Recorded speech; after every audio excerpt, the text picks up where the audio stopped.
Ashtavakra Gita, a new English version by Bart Marshall. Read by Philip Evan Collishaw. Number 1.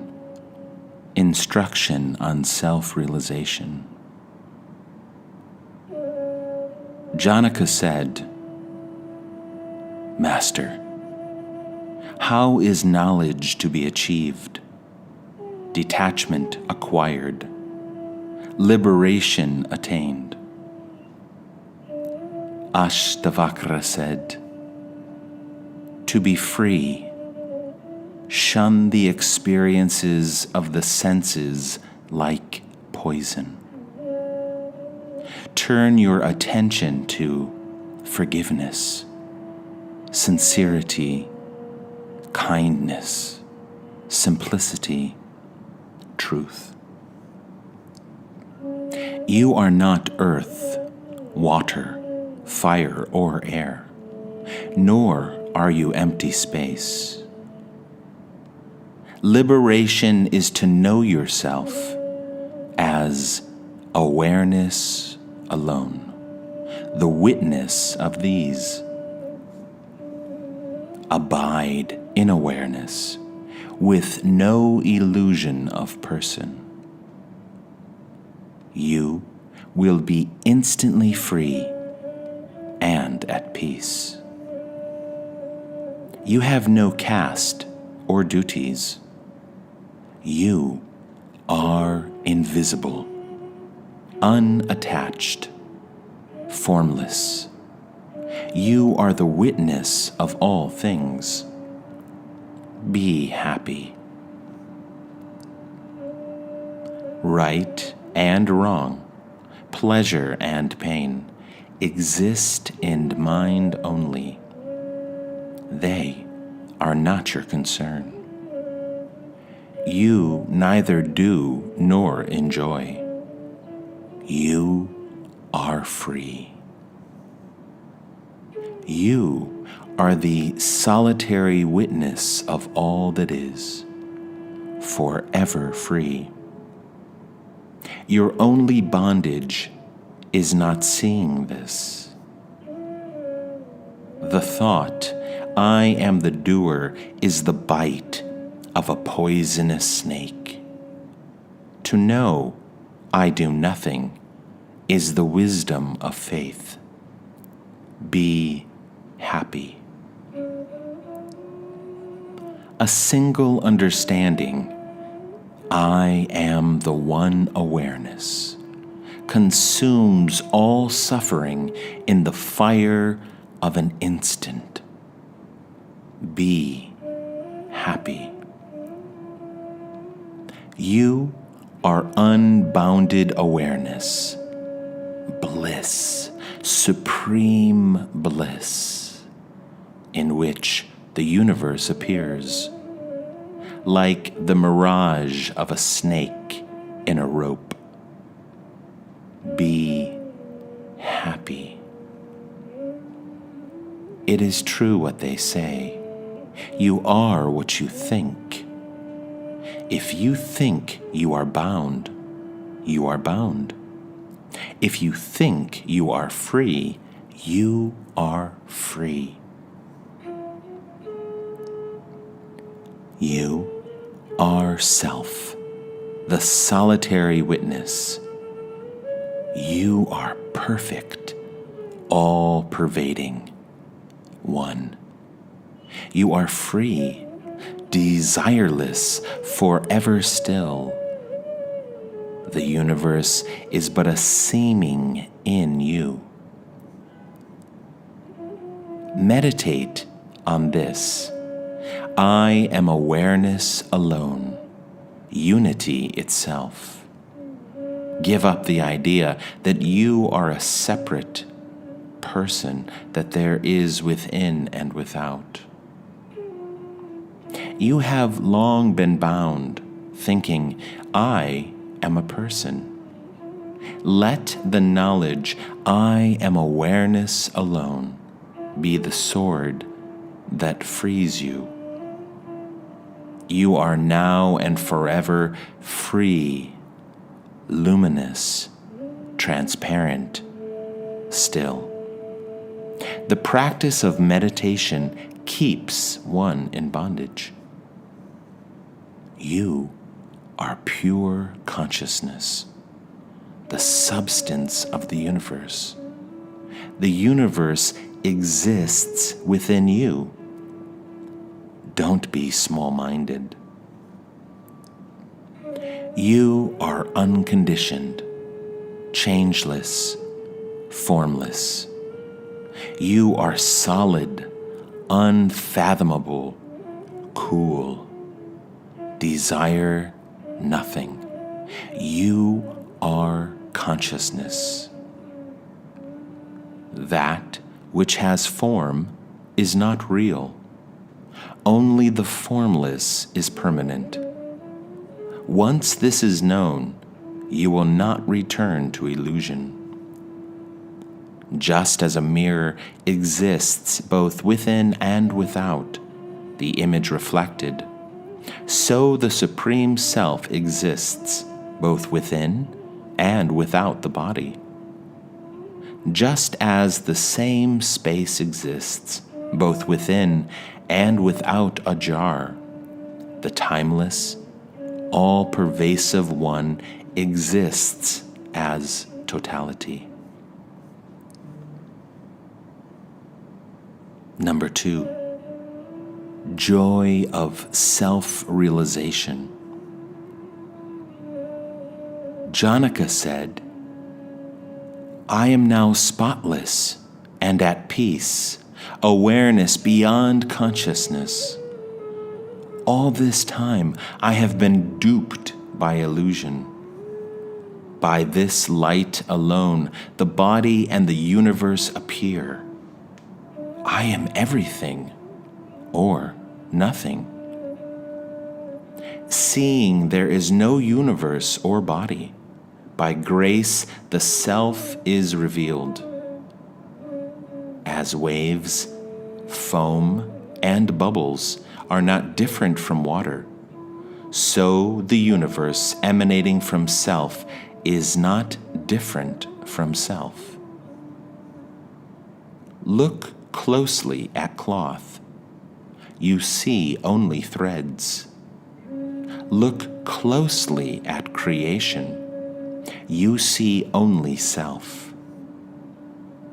As sweetness pervades sugarcane juice, I am the essence of creation. Not seeing self, the world is materialized. Seeing self, the world is vanished. A rope is not a snake, but can appear to be. I am not other than light. The universe manifests at my glance. The mirage of universe appears in me, as silver appears in mother of pearl, as a snake appears in a rope, as water appears on a desert horizon. As a pot returns to clay, a wave to water, a bracelet to gold, so will the universe return to me. I am wonderful indeed, beyond adoration. I cannot decay, nor ever die, though God and all the universes should perish to the last blade of grass. I am wonderful indeed, beyond adoration. Even with a body, I am one. I neither come nor go. I am everywhere at once. I am wonderful indeed, beyond adoration.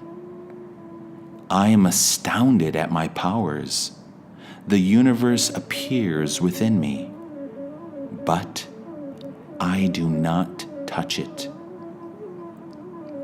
I am wonderful indeed, beyond adoration.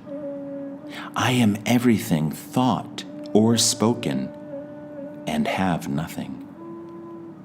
In reality, knowledge, the knower, and the knowable do not exist. I am the transparent self, in which through ignorance they appear. Looking at one and seeing many is the cause of all misery. The only cure is to realize that what is seen is not there. I am one, aware, blissful, immaculate. I am unbounded awareness. Only in imagination do I have limits. Reflecting on this, I abide in the Absolute. I am neither free nor bound. The illusion of such things has fallen into disbelief. Though I contain creation, it has no substance. Having seen for certain that this universe and body is without form or substance, I am revealed as awareness alone. Imagination has no place here. The body exists only in imagination, as do heaven and hell, bondage, freedom, fear. Are these my concern? I, who am pure awareness? I see no differences or separation. Even the multitudes appear as a single formless desert. To what should I cling? I am not the body. I do not have a body. I am awareness, not a person. My thirst for life bound me to a seeming of life. In the limitless ocean of self, the winds of the mind roil the myriad waves of the world.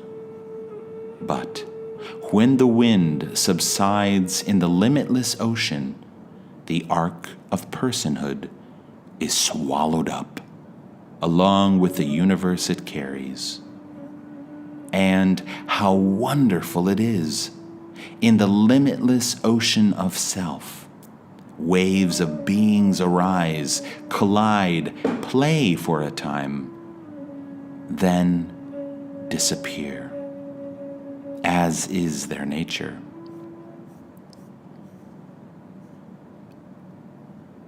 Number 3, test of self-realization. Ashtavakra said, having realized yourself as one, being serene and indestructible, why do you desire wealth? Just as imagining silver and mother of pearl causes greed to arise, so does ignorance of self cause desire for illusion. Having realized yourself as that, in which the waves of the world rise and fall, why do you run around in turmoil? Having realized yourself as pure awareness, as beautiful beyond description, how can you remain a slave to lust? It is strange that in a sage who has realized self in all and all in self, this sense of ownership should continue. Strange that one abiding in the Absolute, intent on freedom, should be vulnerable to lust and weakened by amorous pastimes. Strange that knowing lust as an enemy of knowledge, one so weak and nearing death should still crave sensual pleasure. Strange that one who is unattached to the things of this world and the next, who can discriminate between the transient and the timeless, who yearns for freedom, should yet fear the dissolution of the body. Whether acclaimed or tormented, the serene sage abides in self. He is neither gratified nor angered. A great soul witnesses his body's actions as if they were another's. How can praise or blame disturb him? Realizing the universe is illusion, having lost all curiosity, how can one of steady mind fear death? With whom can we compare the great soul who, content knowing self, remains desireless in disappointment? Why should a person of steady mind, who sees the nothingness of objects, prefer one thing to another? He who is unattached, untouched by opposites, free of desire, experiences neither pleasure nor pain as events pass through. Number 4, glorification of self-realization. Janaka said, "Surely one who knows self, though he plays the game of life, differs greatly from the world's bewildered, burdened beasts. Truly, the yogi feels no elation, though he abides in the exalted state, yearned for by Indra and all the discontented gods.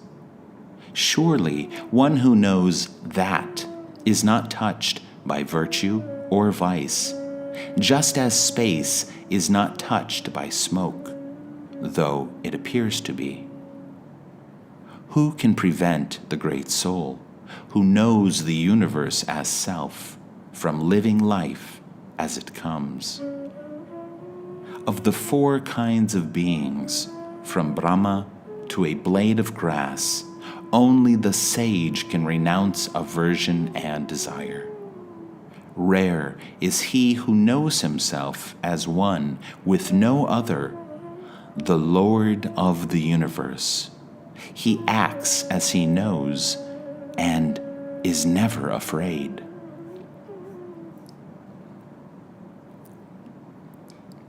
Number 5, 4 ways to dissolution. Ashtavakra said, "You are immaculate, touched by nothing. What is there to renounce? The mind is complex. Let it go. Know the peace of dissolution.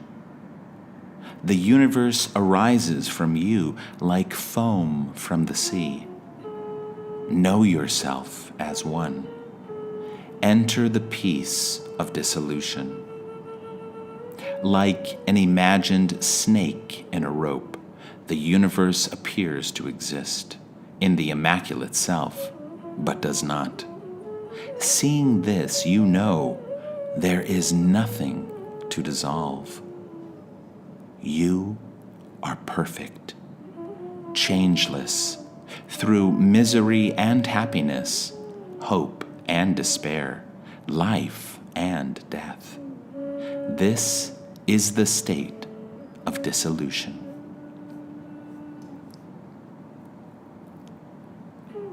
Number 6, the higher knowledge. Janaka said, "I am infinite space. The universe is a jar. This I know. No need to renounce, accept, or destroy. I am a shoreless ocean. The universe makes waves. This I know. No need to renounce, accept, or destroy. I am mother of pearl. The universe is the illusion of silver. This I know. No need to renounce, accept, or destroy. I am in all beings. All beings are in me. This I know. No need to renounce, accept, or destroy. Number 7, nature of self-realization.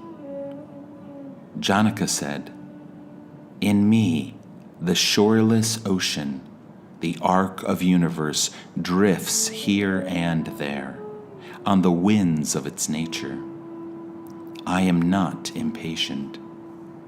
In me, the shoreless ocean, let the waves of the universe rise and fall as they will. I am neither enhanced nor diminished. In me, the shoreless ocean, the universe is imagined. I am still and formless. In this alone I abide. The self is not in objects, nor are objects in the pure and infinite self. The self is tranquil, free of attachment and desire. In this alone I abide. I am awareness alone. The world is a passing show. How can thoughts arise of acceptance or rejection? And where? Number 8, bondage and liberation. Ashtavakra said, "When the mind desires or grieves things, accepts or rejects things, is pleased or displeased by things, this is bondage. When the mind does not desire or grieve, accept or reject, become pleased or displeased, liberation is at hand. If the mind is attached to any experience, this is bondage. When the mind is detached from all experience, this is liberation. When there is no I, there is only liberation. When I appears, bondage appears with it. Knowing this, it is effortless to refrain from accepting and rejecting." Number 9, detachment. Ashtavakra said, "Opposing forces, duties done and left undone, when does it end and for whom? Considering this, be ever desireless, let go of all things, and to the world turn an indifferent eye. Rare and blessed is one whose desire to live, to enjoy, and to know has been extinguished by observing the ways of men. Seeing all things as threefold suffering, the sage becomes still. Insubstantial, transient, contemptible, the world is fit only for rejection. Was there an age or time men existed without opposites? Leave the opposites behind. Be content with what is perfection. The greatest seers, saints, and yogis agree on little. Seeing this, who could not be indifferent to knowledge and become still? One who, through worldly indifference, through serenity and reason, sees his true nature and escapes illusion, is he not a true teacher? In the myriad forms of the universe, see the primal element alone. You will be instantly free and abide in the self. Desire creates the world. Renounce it. Renounce desires, and you renounce the world. Now, you may live as you are.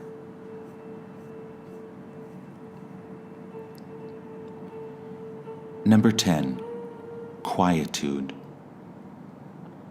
Ashtavakra said, "Give up desire, which is the enemy.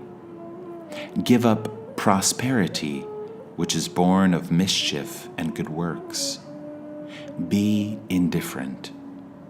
Look upon friends, lands, wealth, houses, wives, gifts, and all apparent good fortune as a passing show, as a dream lasting 3 to 5 days.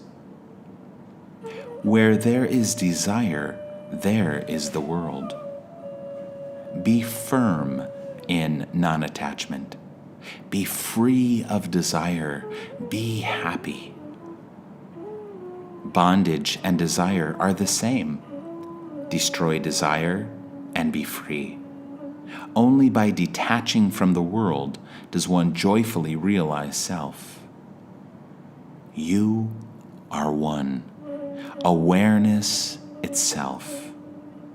The universe is neither aware nor does it exist. Even ignorance is unreal. What is left to know? Attached as you have been to kingdoms, sons, wives, bodies, pleasures, life after life, still they are now lost forever. Prosperity, pleasure, pious deeds, enough. In the dreary forest of the world, the mind finds no rest. For how many lifetimes have you done hard and painful labor with body, mind, and speech? It is time to stop.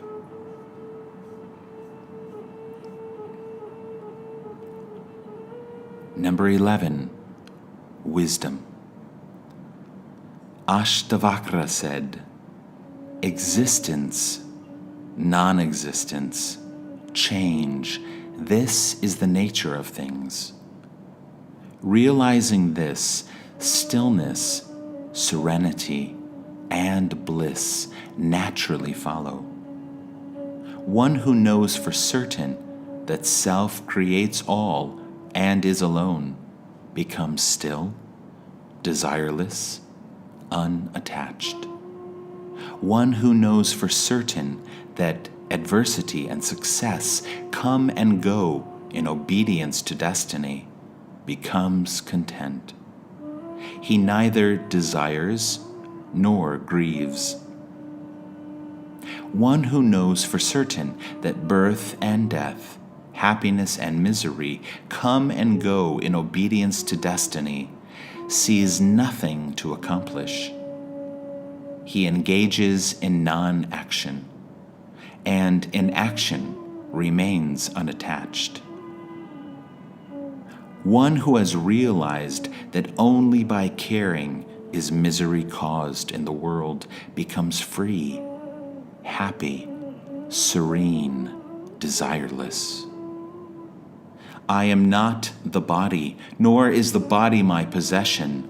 I am awareness itself. One who realizes this for certain has no memory of things done or left undone.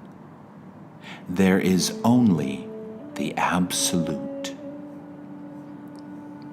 From Brahma to the last blade of grass, I alone exist. One who knows this for certain becomes immaculate, serene, unconflicted.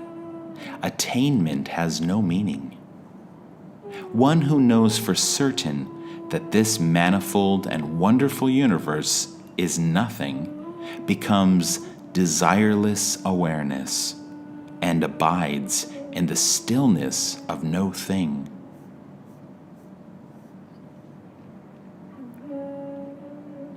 Number 12, abiding in the self.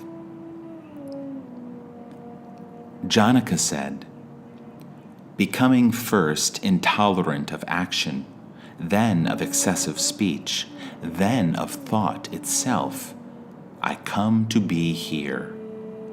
Neither sounds nor other sense perceptions attract my attention. Even the self is unperceived. The mind is free, undistracted, one-pointed, and here I am. Effort is required to concentrate a distracted mind, superimposed with illusion. Knowing this, I remain here. Nothing to reject, nothing to accept, no joy, no sorrow. Lord God, I am here. The 4 stages of life, life without stages, meditation, renunciation, objects of mind, nothing but distractions. I am forever here. Doing and not doing both arise from ignorance. I know this, and I am here. Thinking of the unthinkable one unavoidably conjures thought. I choose no thought and remain here. Blessed is he who attains this by effort. Blessed is he who is such by nature.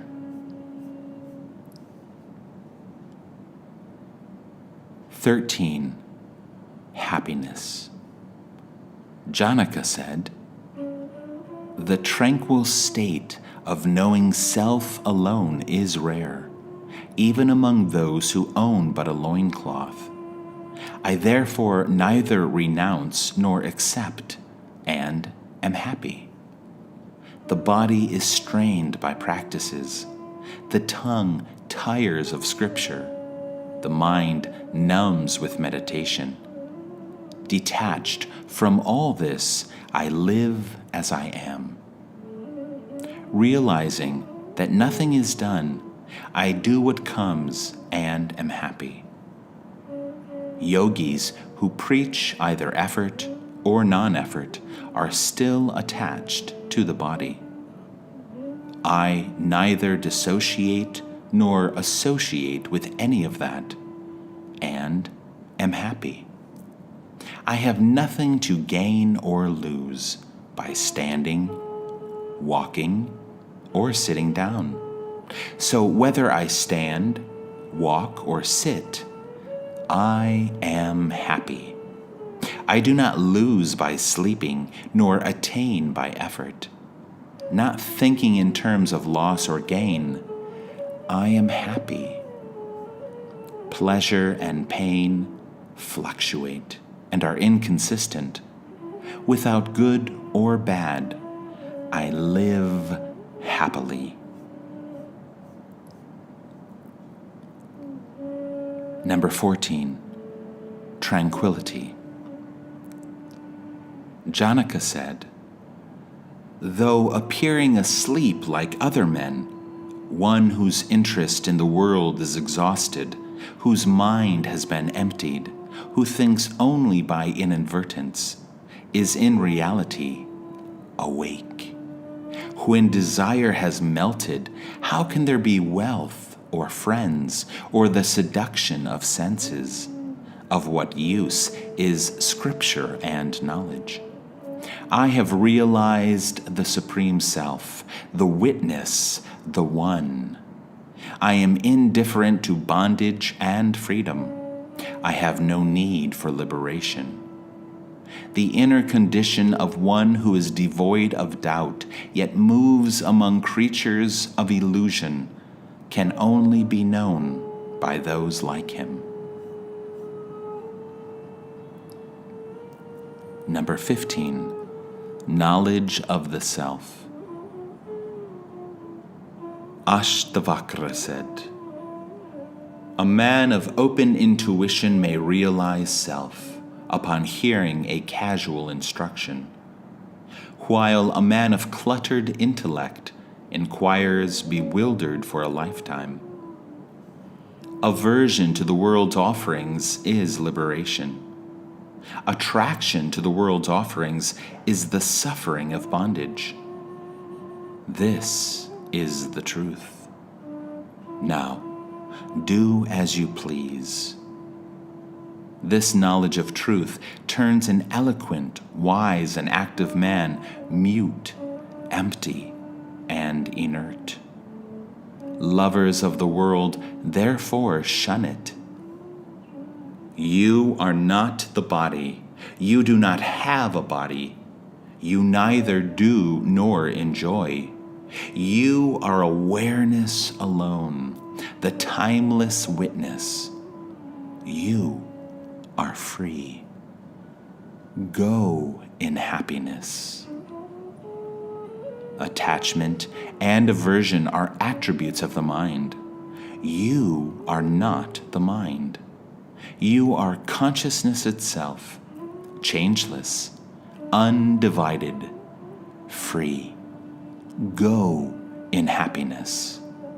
Realize self in all and all in self. Be free of personal identity and the sense of mine. Be happy. You are that in which the universe appears, like waves appearing in the ocean. You are consciousness itself. No need to worry. Have faith, my son. Have faith. You are awareness alone, the self, the one. You are the Lord of nature. The body is made of worldly stuff. It comes, it lingers, it goes. The self neither comes nor goes, yet remains. Why mourn the body?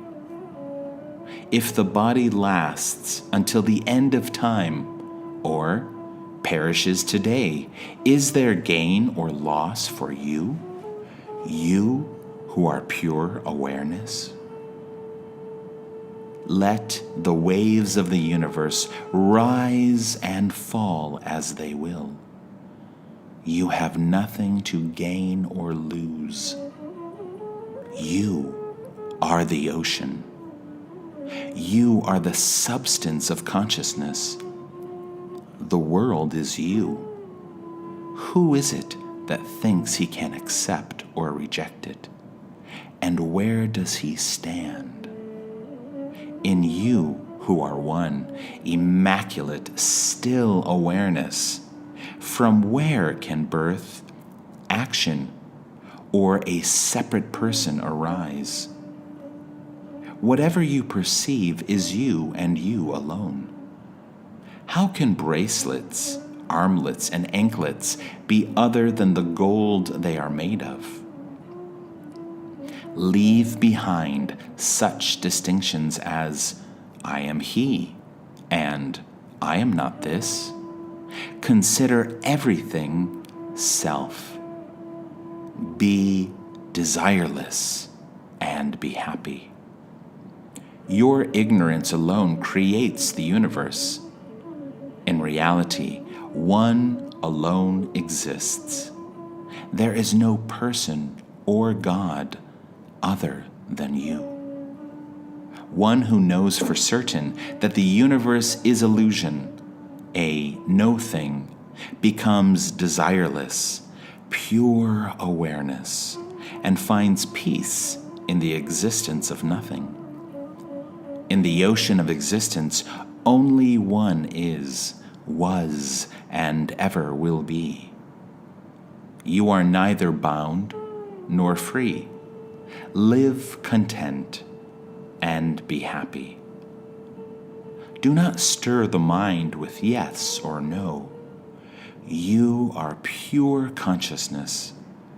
Be still and abide in the bliss of self. Give up completely all contemplation. Hold nothing in the mind or heart. You are the self, forever free. of what use is thinking to you?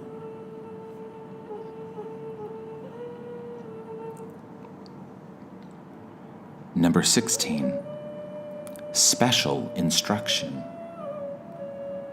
Ashtavakra said, "You can recite and discuss scripture all you want, but until you drop everything, you will never know truth. You can enjoy and work and meditate, but you will still yearn for that which is beyond all experience and in which all desires are extinguished. Everyone is miserable because they exert constant effort, but no one understands this. A ripe mind can become unshackled upon hearing this one instruction.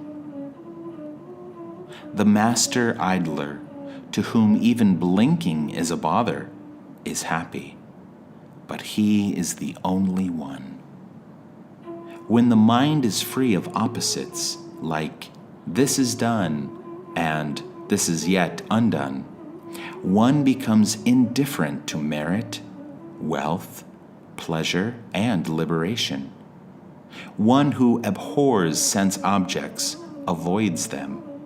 One who desires them becomes ensnared. One who neither abhors nor desires is neither detached nor attached. As long as there is desire, which is the absence of discrimination, there will be attachment and non-attachment. This is the cause of the world. Indulgence creates attachment. Aversion creates abstinence. Like a child, the sage is free of both, and thus lives on as a child. One who is attached to the world thinks renouncing it will relieve his misery. One who is attached to nothing is free and does not feel miserable even in the world. He who claims liberation as his own, as an attainment of a person, is neither enlightened nor a seeker. He suffers his own misery.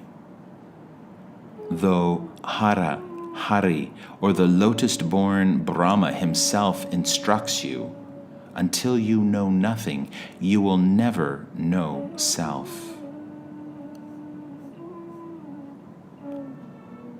17. The true knower. Ashtavakra said, "One has attained knowledge and reaped the fruits of yoga, who is content, purified of attachments, and at home in solitude. The knower of truth is never miserable in the world, for the whole universe is filled with himself alone. As the foliage of the neem tree does not please an elephant who delights in salaki leaves, so do sense objects not please he who delights in self. Rare in the world is one who does not relish past enjoyments, nor yearn for enjoyments to come. Those who desire pleasure and those who desire liberation are both common in the world. Rare is the great soul who desires neither enjoyment nor liberation. Rare is the right-minded person who neither covets nor shuns religion, wealth, pleasure, life, or death. The man of knowledge neither cares for the universe nor desires its dissolution. He lives happily on whatever comes his way. He is blessed. Knowing self, mind empty and at peace, the sage lives happily. Seeing, hearing, touching, smelling, eating. There is no attachment or non-attachment for one in whom the ocean of the world has dried up. His look is vacant, senses still. His actions have no purpose. The sage is neither asleep nor awake. He neither closes nor opens his eyes. Thus, for the liberated soul, everywhere there is only this. The liberated soul abides in self alone and is pure of heart. He lives always and everywhere free of desire. Seeing, hearing, touching, smelling, eating, taking, speaking, walking, the great soul exerts neither effort nor non-effort. He is truly free. The liberated soul does not blame or praise, give or take, rejoice or become angry. He is everywhere, unattached and free. The great soul remains poised and undisturbed, whether in the presence of a passionate woman or observing the approach of his death. He is truly free. The sage sees no difference between happiness and misery, man and woman, adversity and success. Everything is seen to be the same. In the sage, there is neither violence nor mercy, arrogance nor humility, anxiety nor wonder. His worldly life is exhausted. He has transcended his role as a person. The liberated one neither avoids experience nor craves it. He enjoys what comes and what does not.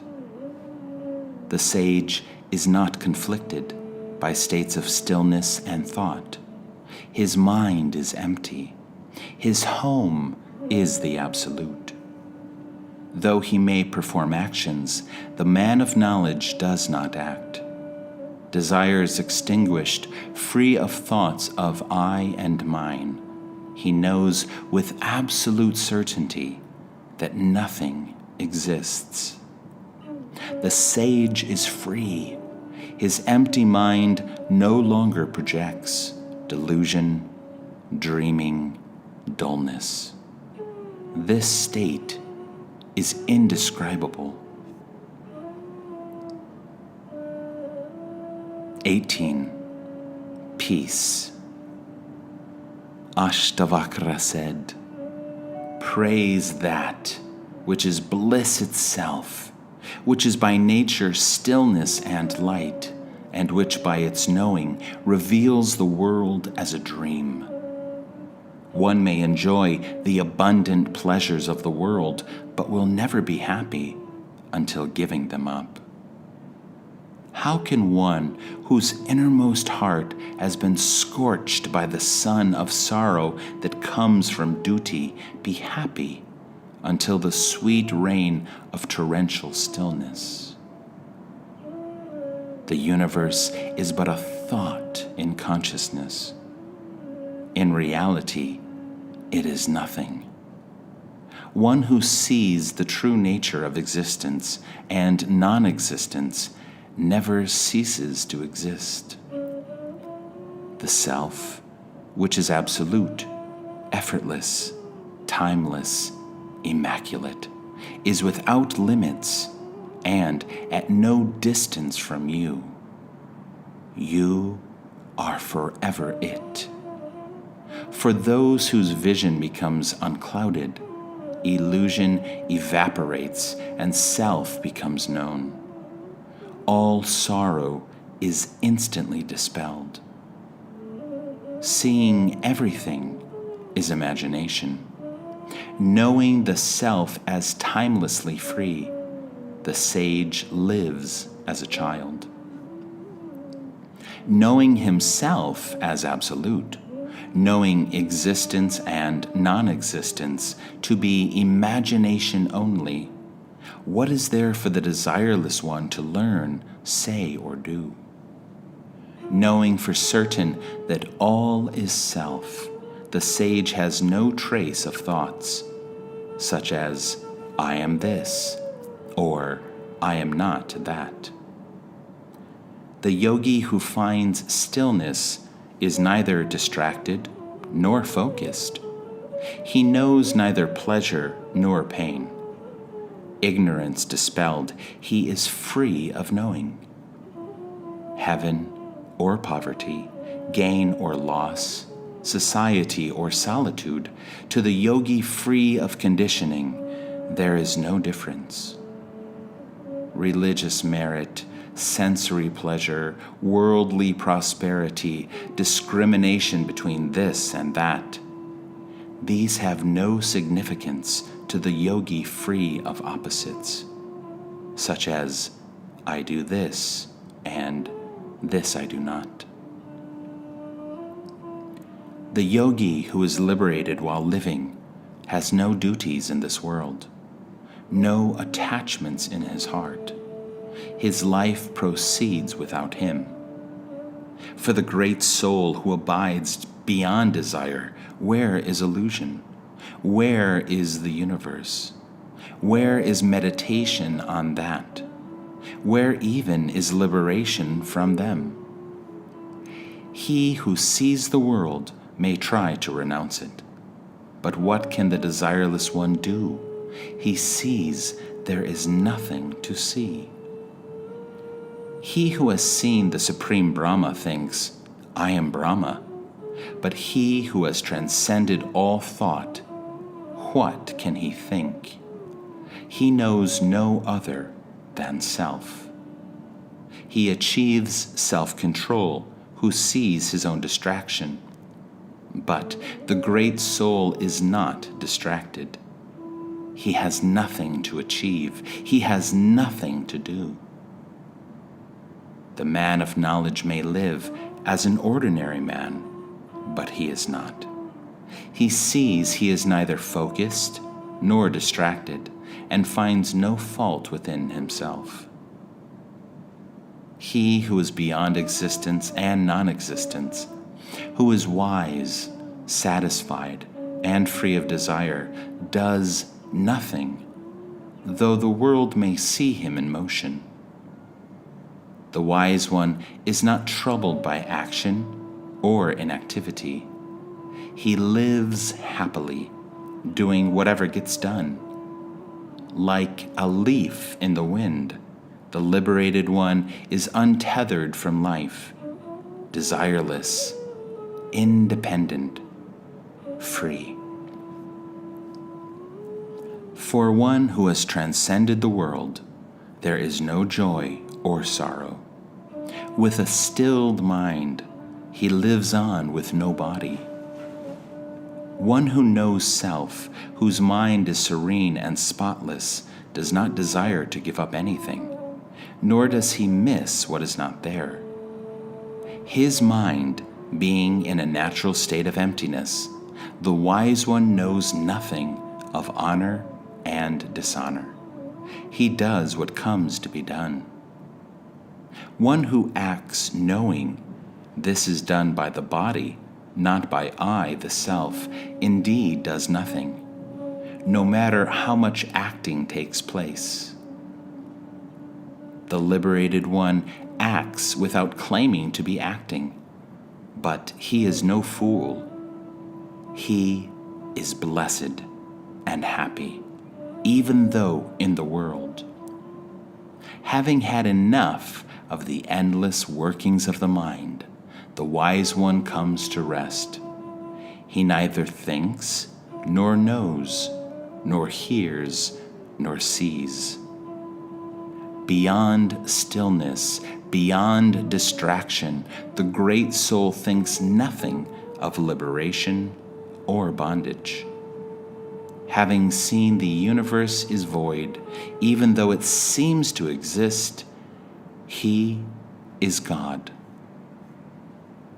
He who believes he is a person is constantly acting, even when the body is at rest.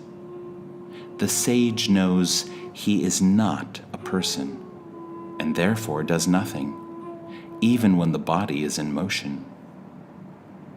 The mind of the liberated one is neither troubled nor pleased. It is actionless, motionless, desireless, and free of doubt. The liberated one does not exert effort to meditate or act. Action and meditation just happen. Hearing ultimate truth, the dull-witted man is bewildered. The wise man, hearing truth, retreats within and appears dull-witted. The ignorant practice meditation and no thought. The wise, like men in deep sleep, do nothing. The ignorant man finds no peace, either by effort or non-effort. The wise man, by truth alone, is stilled. Though they are by nature self alone, pure intelligence, love, and perfection, though they transcend the universe and are clearness itself, men of the world will not see this through meditation and practices. The ignorant man will never be liberated by his repetitious practices. Blessed is he who, by simple understanding, enters timeless freedom. Because he desires to know God, the ignorant man can never become that. The wise man is God, because he is free of desire and knows nothing. Unable to stand steady and eager for salvation, the ignorant perpetuate the illusion of the world. Seeing the world as the source of all misery, the wise cut it off at the root. The fool thinks peace comes by controlling the mind. He will never attain it. The wise one knows truth and is stillness itself. For he who thinks knowledge is things and ideas, how can there be self-knowledge? The wise do not see separate things, only the timeless self. The fool tries to control the mind. With the mind, what folly! The wise one delights in self alone. There is no mind to master. Some believe in existence. Others believe nothing exists. Rare is the one who believes nothing and is never confused. Weak intellectuals may believe the self is one without other, but being mirrored in illusion, they do not actually know self, so live out their lives in misery. The mind of one seeking liberation depends on things for perception. The mind of the liberated one perceives no thing and is free of desire. Timid men fear sensory experience much as they do tigers. They seek refuge in caves and try to unthink the world. Sensory experiences are like elephants who, upon encountering a desireless man, see him as a lion. They immediately turn on their heels, or, if unable to escape, stay on to flatter and serve him. A man with no doubts, who knows only self, has no need of practice or liberation. Seeing, hearing, touching, smelling, eating, he lives happily as he is. One whose mind is emptied and unconflicted by the mere hearing of truth sees nothing to do, nothing to avoid, nothing to warrant his indifference. The sage does whatever appears to be done, without thinking of good or bad. His actions are those of a child. Depending on nothing, one finds happiness. Depending on nothing, one attains the supreme.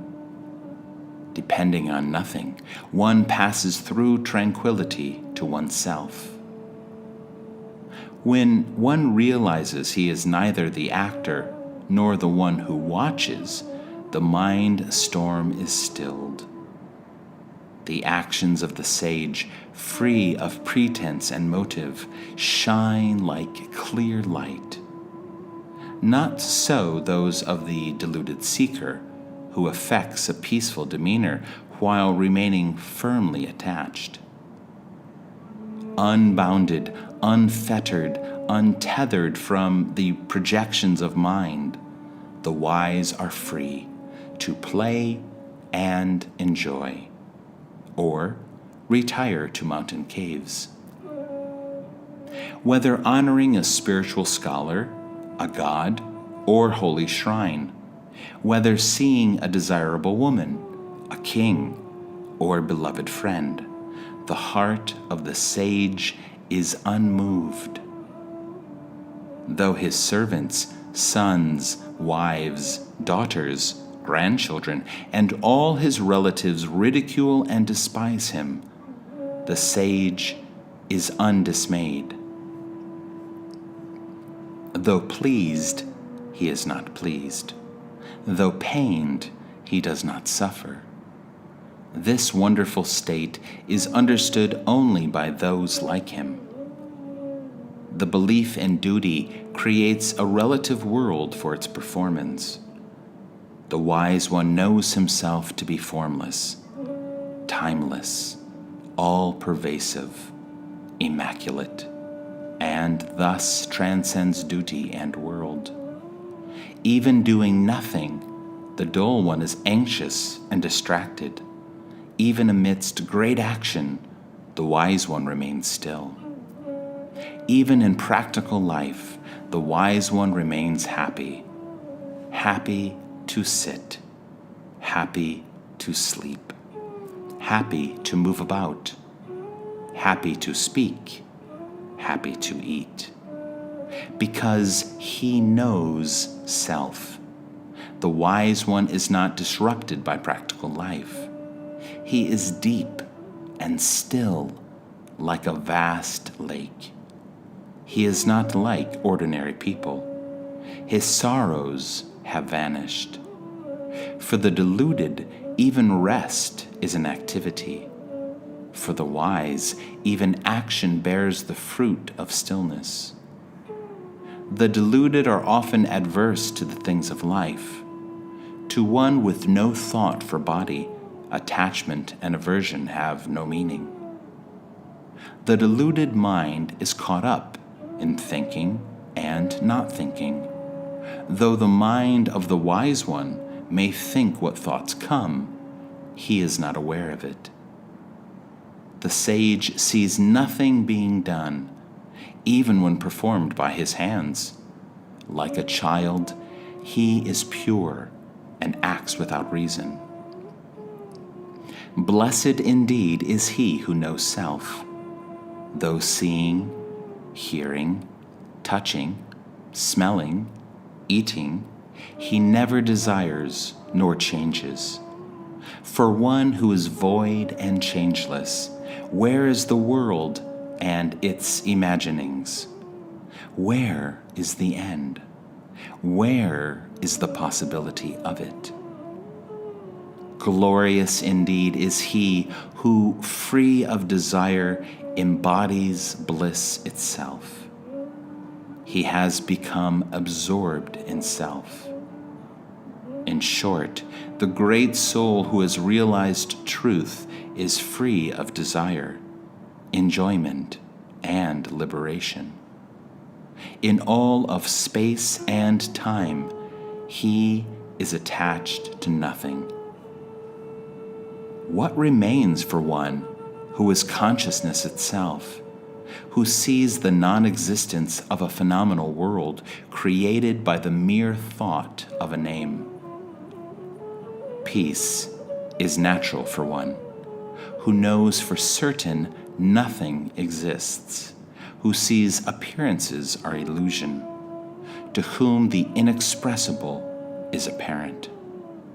Rules of conduct, detachment, renunciation, asceticism, what are these to one who sees the unreality of things, who is the light of awareness?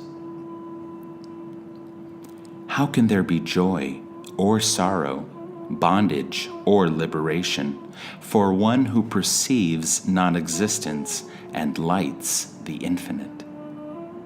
Until self-realization, illusion prevails. The sage lives without thoughts of I or mine. His connection to illusion is severed. What is knowledge? What is universe? What are thoughts like, I am the body, or the body is mine? The sage is imperishable and sorrowless. He is self alone. When a weak man gives up meditation, he falls prey to whims and desires. Even hearing truth, the man of dull intellect holds on to illusion.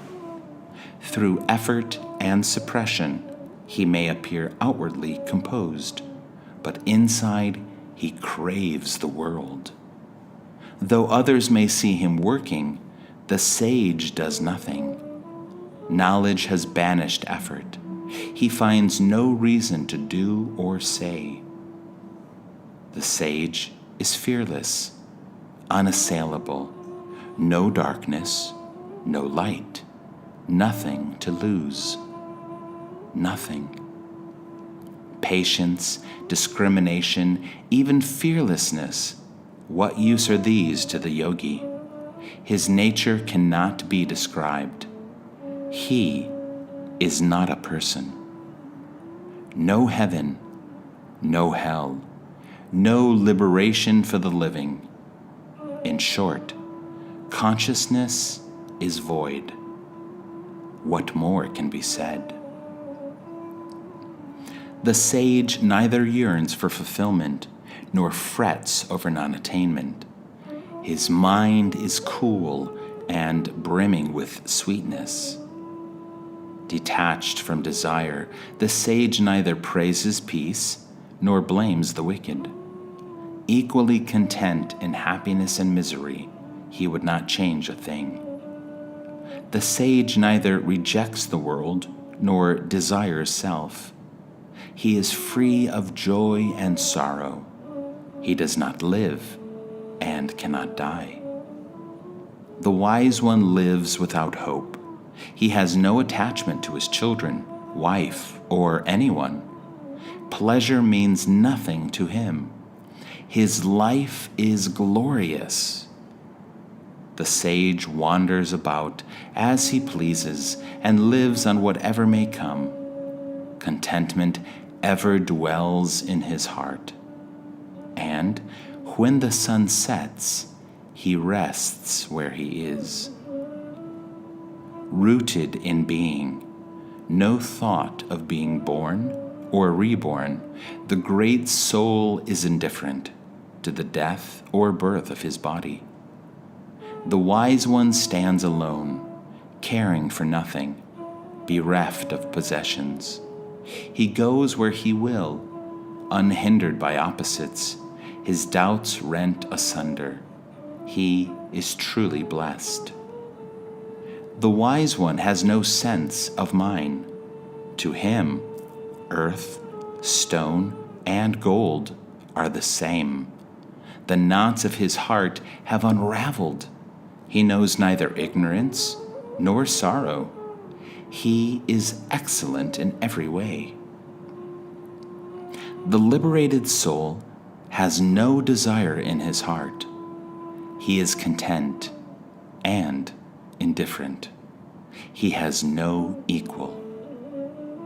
Only one free of desire knows nothing of knowing, says nothing needs saying, sees nothing to see. He who is without desire excels, be he beggar or king. He no longer sees good or bad.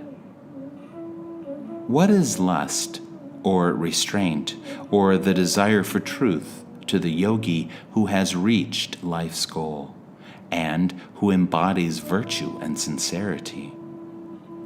The inner experience of one who is free of desire and suffering, who is content and reposes in self, how can it be described, and of whom? The wise one's state never varies. Sleeping soundly, he is not asleep. Lying in reverie, he is not dreaming. Eyes open, he is not wakeful. The man of knowledge seems to think, but has no thoughts. He seems to have sense perceptions, but does not experience. He seems to have intelligence, but is empty-minded. He appears to be a person, but is not. The man of knowledge is neither happy nor miserable, neither detached nor attached, neither liberated nor seeking liberation. He is neither this nor that. Even while distracted, the Blessed One is still. In meditation, he does not meditate. In ignorance, he remains clear. Though learned, he knows nothing. The liberated one who abides unconditionally in self, who is free of the concept of action and duty, who is always and everywhere the same, is desireless. He does not worry about what he did or did not do. The wise one is neither pleased by praise nor annoyed by blame. He neither rejoices in life nor fears death. One of tranquil mind seeks neither crowds nor wilderness. He is the same wherever he goes. 19. Repose in the self. Janaka said, "With the tongs of truth I have plucked the thorn of thinking from the innermost cave of my heart.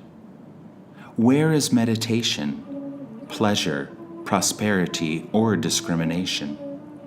Where is duality? Where even is unity? I abide in the glory of self. Where is past and future, or even present?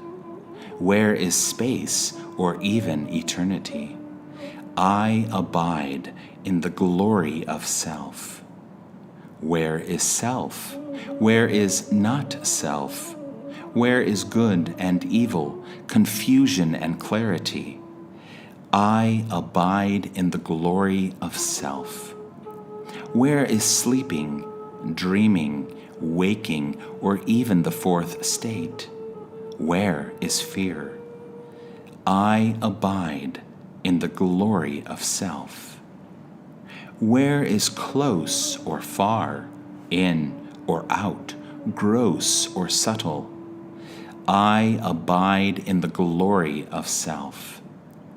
Where is life and death? Where is the world and worldly relations? Where is distraction and stillness? I abide in the glory of self. There is no need to talk about the three ends of life. To talk of yoga is purposeless. Even talking about truth is irrelevant. I rest in self alone. 20. Liberation in life. Janaka said, "Where are the elements, the body, the organs, the mind? Where is the void? Where is despair? My nature is transparent clearness. Where is Scripture? Where is self-knowledge? Where is no mind? Where is contentment and freedom from desire? I am empty of two-ness. Where is knowledge and ignorance? Where is I? Where is this? Where is mine? Where is bondage and liberation? Self has no attributes. Where is the unfolding of karma? Where is liberation in life, or even liberation at death? There is only one. Where is the doer or enjoyer? Where is the origin or end of thought? Where is direct or reflected knowledge? There is no person here. Where is the world? Where is the seeker of liberation? Where is the contemplative? Where is the man of knowledge?